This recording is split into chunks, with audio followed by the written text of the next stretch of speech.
माँ, आप बताइए आपका संन्यास कैसा हुआ है? हाउ डिड यू टेक संन्यास प्रमोशन? How it happened? मेरे संन्यास की ये बात है कि मैं ओशो से संन्यास मांगती थी तो वो मुझे देते ही नहीं थे। जब भी मैं कहूँ कि मुझे संन्यास दो, कहते देख मैंने कोई संन्यास लिया था किसी से जो मुझसे तू संन्यास मांग रही है। तो मैं जब भी जाती तो उनसे कहती, हर बार मुझे टाल देते। फिर उन्होंने नीलम को दिया, शायद उसको 74 में दिया। फिर उसको बोलते हैं कि तू जाके ना कुसुम को बता दे कुसुम को बता दे कि तेरे को संन्यास मिल गया। तो वो मेरे पास आई, कहती मेरे को संन्यास मिल गया। उसने कहा कि कुसुम को बता दे। फिर तो बस मैं कभी कपिल के बिना गई नहीं थी पूना। तो मेरी फ्रेंड जहाँ थे रमा दीदी अमृतसर के, तो वो कहते मैं पूना जाना है। तो मैंने कहा मुझे भी ले जाओ। तो मैंने कपिल से बात की, मैं कपिल साहब मैं जाऊँ? कहते मुझे छोड़ के जाएगी, असंग को छोड़ के जाएगी? मैं कहा हाँ मुझे जाना है। मैं कहा मुझे संन्यास लेना। तो जब मैं गाड़ी में बैठी तो कहने लगे कि तू लेगी ना संन्यास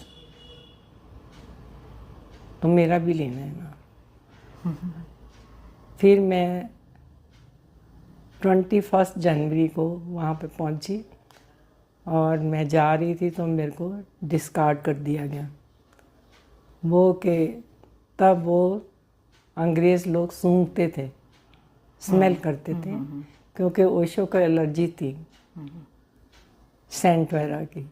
लेकिन मैंने तो आश्रम का ही यूज़ किया था, सोप भी सब कुछ भी, फिर भी आ गई।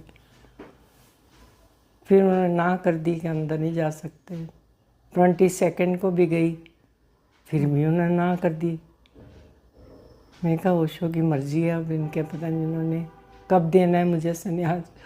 फिर 23 को तो मैं रो ही पड़ी।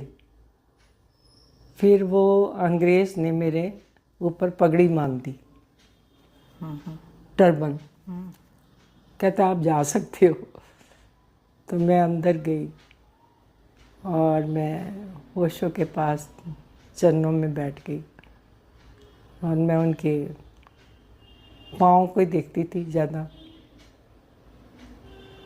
कहते हैं कि सब ठीक है, तो मैंने सिर हिला दिया कि सब ठीक है। मैंने कहा मुझे संन्यास लेना है। तो फिर उन्होंने बोला उसको, लक्ष्मी थी पास में, तो कहते हैं जाओ 3 माला लेके आओ। तो फिर कहने लगे तुम्हें तो मैं दे ही रहा हूँ, कपिल ने भी मांगा है ना संन्यास, उसको भी देता हूँ, और असंग को तो मैंने देना ही है। उसके लिए फिर छोटी सी माला असंग के लिए दी। तो बहुत अच्छा लगा। बड़ी मुश्किल से दिया संन्यास मुझे, तड़पा तड़पा के दिया मेरे को।